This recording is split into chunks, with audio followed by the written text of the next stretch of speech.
Out to the Democratic Republic of Congo, where the country's security forces say they've quashed an attempted coup on Sunday against President Felix Tshisekedi. An army spokesman said the US-based Congolese man assumed to be behind the coup attempt, Christian Malanga, had been killed along with at least 3 others. He said that a number of Americans and a Congolese with British citizenship were involved in the plot. About 40 people have now been arrested. The group had tried to attack 3 ministerial residences before proceeding to the presidential palace. The African Union has condemned the failed coup attempt. The head of the AU Commission said he welcomed confirmation by Congolese security forces that the situation was under control.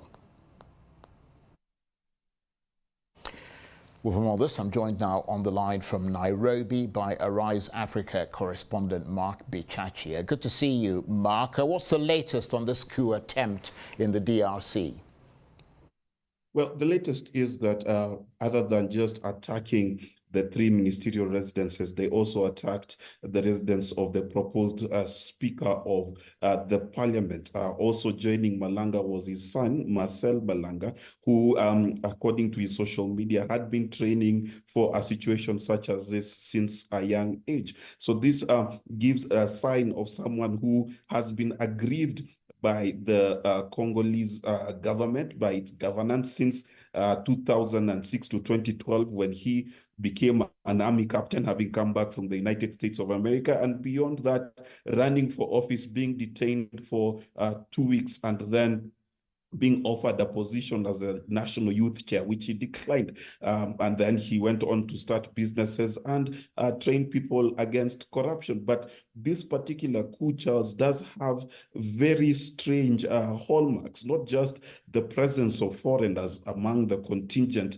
that wanted to carry out this particular coup, but also the fact that they are not talking about a huge number of militants. Those arrested, depending on who you ask, are only between 40 and 50 people. So you wonder how 40 or 50 people not only planned to do this coup, but also managed to take alleged video within the state palace itself. So it is a strange story, right down from the people who have done it, the perpetrators of it, Malanga himself, picturing himself as a sort of a freedom fighter, and doing so in just a short while, coming out of Utah, landing in Congo, and doing so on Facebook Live, even before he had secured the infrastructure that many coup supporters assume you need to secure. So, for example, the broadcaster,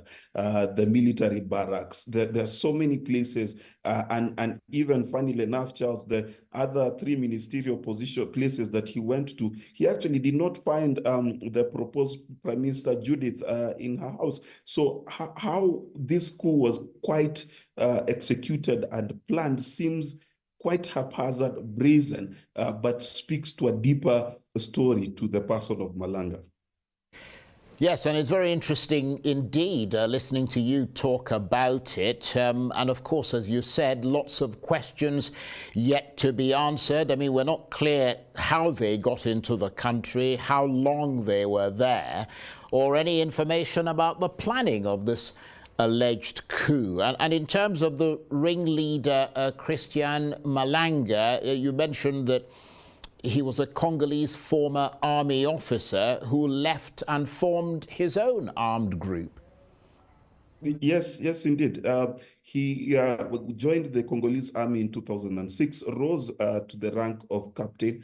In 2011, he tried to run as an independent candidate against the then ruling party led by Kabila. And beyond that, he is quite known for being a business mogul, owning mining interests and other interests in Mozambique and in the Congo and other places. He formed his own political party at some point after losing the election in 2011, which he believed was unfair. He then went ahead to form a government in exile in Brussels. to push his cause, saying that he's tired of the corruption in Africa, particularly in the Congo, and he wants to see change. And you're quite right. We do not know when exactly this became a coup plot rather than a political protest, but it is so now. He has lost his life. His son has been arrested, and the little we can tell is this does not go to a large extent into the army of the Congolese people. It seems like the M23 rebels and the other rebel groups were not involved in this particular coup. So it seems to have come out of left of field. No one expected it. And it seems to have surprised the security forces just as much as I think they themselves, as perpetrators of this coup, were quite surprised at how far they got with how little they had. And Mark, we've seen quite a few coups across the continent in recent years. I mean, is there a sense that the government in the DRC is particularly at risk?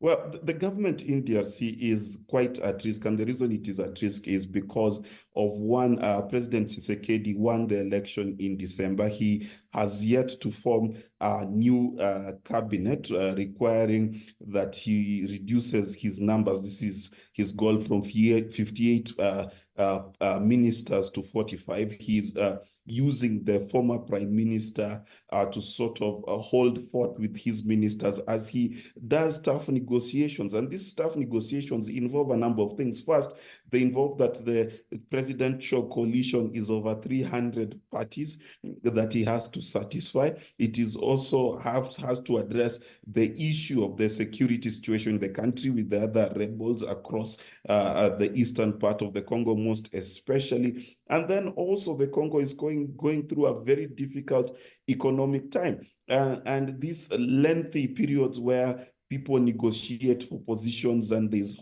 jostling here and there for positions is causing tension. So even the people they targeted, especially the person of the speaker, this is again a push for them to take advantage of the fact that the Democratic Republic of Congo has yet to settle down with its government. This is 5 months after they were elected. Mark, thank you very much indeed. We're up to date with that. Mark Bichachi is Arise Africa correspondent. He was talking to me on the line from Nairobi.